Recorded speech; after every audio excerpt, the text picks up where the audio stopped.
तो आज हम लोग देखते हैं formula of acceleration due to gravity. क्या होगा ग्रेविटी का स्मॉल जी का वैल्यू। तो यहाँ पर हम लोग इन जनरल आते हैं, फिर अर्थ के लिए भी आ जाएंगे। ठीक है, इन जनरल हम लोग लेते हैं। ये हो गया आपका कोई ऑब्जेक्ट है, ठीक, और सॉरी ये कोई बड़ा ऑब्जेक्ट है और ये आपका स्मॉल ऑब्जेक्ट है। ये स्मॉल एम है और ये कैपिटल एम है। मान लो ये अदर प्लैनेट है और ये स्मॉल ऑब्जेक्ट है। दोनों का बीच का डिस्टेंस जो है वो कितना है हम लोगों का, ये स्मॉल डी ले लेते हैं। तो यहाँ पर क्या हो जाएगा कि let small M is the mass of an object, mass of an object, object m is the mass of a planet, d is the distance between small m and capital M। तो gravitational force of attraction क्या हो जाएगा दोनों के बीच में, gravitational force of attraction कितना हो जाएगा, F इक्वल टू कितना हो जाएगा, G capital M small m by D square. ये होता है लॉ ऑफ ग्रेविटेशन में, आपको बताया गया है F equal to G M M by D square. ये इक्वेशन फर्स्ट हो गया। And the force due to gravity, the force due to gravity, या इसी को बोलते हैं ग्रेविटेशनल फोर्स ऑफ अट्रैक्शन इस केस के लिए। ठीक है, the force due to gravity is F equal to क्या हो जाएगा, m इंटू जी, यही ना फोर्स हो रहा है इस तरफ, सेंटर की तरफ, m इंटू जी। और दोनों को अगर हम लोग पॉइंट ले लेते हैं तो दोनों का बीच का डिस्टेंस d है, और इसका होल का मास यहाँ पर ले लेते हैं, कंसीडर कर लेते हैं, और इसका होल का मास यहाँ पर कंसीडर कर लेते हैं। तो दो पॉइंट आपका निकल के आ रहा है, एक कैपिटल M एक स्मॉल m, और दोनों का बीच का डिस्टेंस d निकल के आ रहा है। तो ये हो जा रहा है G capital M small m by D square. और यहाँ पर force due to gravity F equal to क्या हो रहा है, mg। ये सेंटर की तरफ लग रहा है। यहाँ पे दोनों को हम लोग क्या कर देते हैं, इक्वेट कर देते हैं,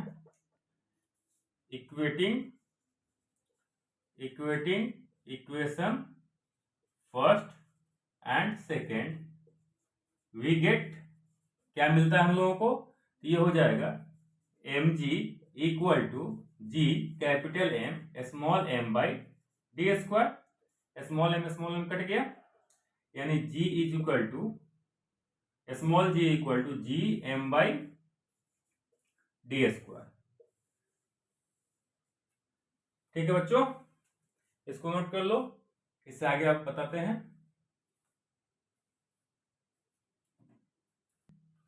ना बच्चों, अब देख रहे हैं हम लोग, इसी को हम लोग ले लेते हैं अर्थ। यहाँ पे इसको ले लेते हैं हम लोग अर्थ। ये हो जाएगा मास of the earth, ME indicate कर रहा है मास ऑफ द अर्थ। और ये हम लोग सरफेस पर रहते हैं, ये हम लोग सरफेस पर हैं। स्मॉल m ऑब्जेक्ट और दोनों का बीच का रेडियस r है, radius of the earth, R E radius of the अर्थ। एक बात ध्यान रखना बच्चों, ये आपका जो अर्थ है वो एक स्फीयर नहीं है। ठीक है, ये क्या है, इक्वेटर से थोड़ा सा चपटा हुआ है, पोल की तरफ थोड़ा सा आगे बढ़ा हुआ है। ये कुछ इस तरह के शेप का रहता है, अंडाकार शेप का रहता है। मतलब पोल के बीच का डिस्टेंस जो है, नॉर्थ पोल और साउथ पोल का बीच का डिस्टेंस ये कम रहता है, और ये इक्वेटर से यहाँ तक का डिस्टेंस ये बड़ा होता है। लेकिन हम लोग इसको स्फीयर मानते हुए अपना काम कर रहे हैं, क्योंकि इसको अगर इलिप्टिकल, इसको इलिप्स बोला जाता है, अगर इलिप्टिकल ले लेंगे तो हमारा सवाल सॉल्व नहीं होगा।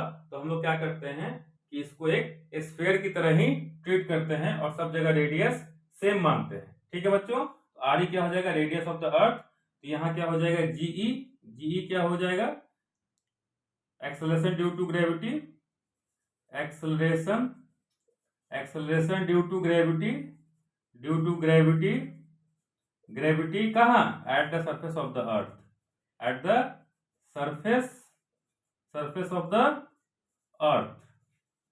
ठीक है बच्चों, तो यहां पर क्या हो जाएगा, जीई, स्मॉल जी को रिप्लेस कर दो जीई से, और डी को रिप्लेस कर दो आर ई से, और एम को रिप्लेस कर दो एम ई से। तो जी इक्वल टू हो जाएगा बच्चों, G E equal to G M E by R E का स्क्वायर। ठीक है बच्चों, इसको नोट कर लो। उसके बाद हम लोग कैलकुलेट करते हैं acceleration due to gravity at the surface of the earth, क्या वैल्यू होगा, इसको कैलकुलेट करेंगे।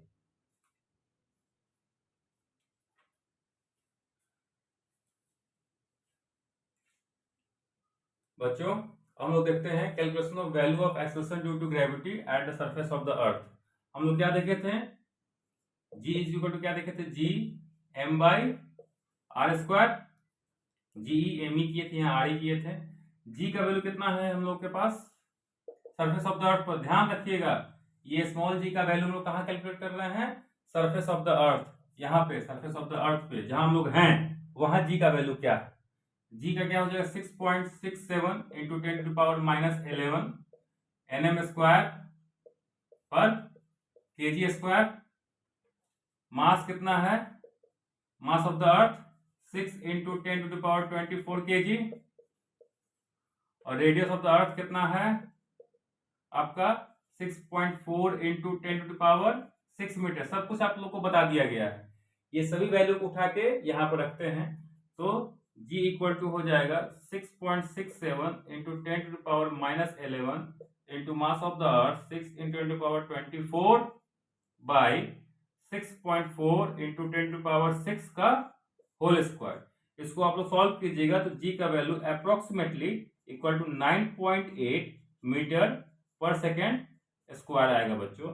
और इसको हम लोग याद भी रखते हैं कि स्मॉल जी का वैल्यू मतलब acceleration due to gravity at the surface of the earth is equal to 9.8 metre per second square, या इसको ऑलमोस्ट बहुत जगह आपको क्वेश्चन को आसान करने के लिए 10 मीटर पर सेकेंड स्क्वायर भी दे दिया जाता है बच्चों।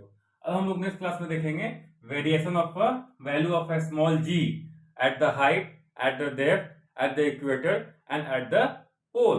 ये आप लोग जान लीजिएगा तो अच्छा होगा, आगे के क्लास के लिए भी आपको आसान हो जाएगा कि कहाँ कहाँ जी का वैल्यू कैसे कैसे चेंज करता है। ठीक है बच्चों, अगर वीडियो अच्छा लगा हो तो इसे लाइक करें, सब्सक्राइब करें और साथ ही साथ शेयर भी करें।